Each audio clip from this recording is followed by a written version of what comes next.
মানুষের মরণ দুই প্রকার। সারা দুনিয়ার সমস্ত মানুষ মরণকালে দুই প্রকারের কোনো এক প্রকারে মরণ হয়। দুই প্রকারের কোনো এক প্রকারে মরণ হয়। সকল মানুষের মরণ দুই প্রকার। এক প্রকার মানুষের মরণকালে যেই ফিরিস্তা তার প্রাণ বের করতে আসেন, সেই ফিরিস্তা এসে আগে তাকে জাহান্নাম দেখান। যে একদল মানুষের মরণকালের অবস্থা বলতে রাসূল বলেন একদল মানুষের মরণকালে যেই ফিরিস্তা তার প্রাণ বের করতে আসেন, সেই ফিরিস্তা আগে তাকে জাহান্নাম দেখান। এখানে এসে অনেকের প্রশ্ন জাগে, মুমূর্ষগ্রস্ত ব্যক্তিটাকে যে আজরাইলে জাহান্নাম দেখাইলো, আমি তো তার পাশে বসা ছিলাম, আমি দেখলাম না কেন? প্রশ্ন জাগে কিনা? এই প্রশ্নের জবাব আল্লাহ কুদরতি ভাবে সারা দুনিয়ার মানুষকে বুঝার ব্যবস্থা একসাথে করে দিয়েছেন। সেটা কিভাবে? আপনি ঘুমিয়ে আছেন আপনার খাটে, আপনার পালঙ্কে, আর আপনার বিবি সাহেব আপনার পাশে বসা আছে।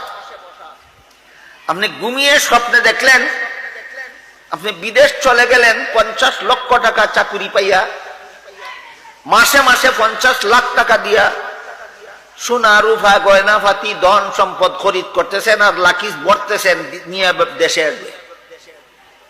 এমত অবস্থায় বিবি সাহেব আপনাকে ধাক্কা দিয়া বললো, বেলা বাজে 9টা, এখনো ঘুম থেকে যাচ্ছ না, খাইবা কোন সময়? ঘুম ভাঙ্গার পরে বললেন, সর্বনাশ করছো। কি করে সর্বনাশ করছি? আমার লাখ লাখ টাকার সম্পদ তোর এক ধাক্কায় শেষ। তখন যদি বিবি কয়, তুমি পাগল, তোমার মাথা পানি ডালা দরকার। তুমি যদি লাখ লাখ টাকার সম্পদ দেখে থাকো, আমি তোমার পাশে বসা ছিল, আমি দেখলাম না কেন? এই প্রশ্নের যেই জবাব, সক্রাতের মানুষটার পাশে হাজার হাজার শত শত আত্মীয় স্বজন বসা থাকে, সে যদি জান্নাত অথবা জাহান্নাম দেখে থাকে, অন্যরা দেখলো না কেন? ওই প্রশ্নের সেই জবাব। জবাবের সারমর্ম, ঘুমন্ত মানুষ স্বপ্নে যা কিছু দেখে, সারা দুনিয়ার কোনো মানুষ তার কিছুই দেখে না। ঠিক তেমনি ভাবে মরণকালে মুমূর্ষগ্রস্ত ব্যক্তি আখিরাতের যা কিছু দেখে, দুনিয়ার জীবিত মানুষ তার কিছুই দেখে না।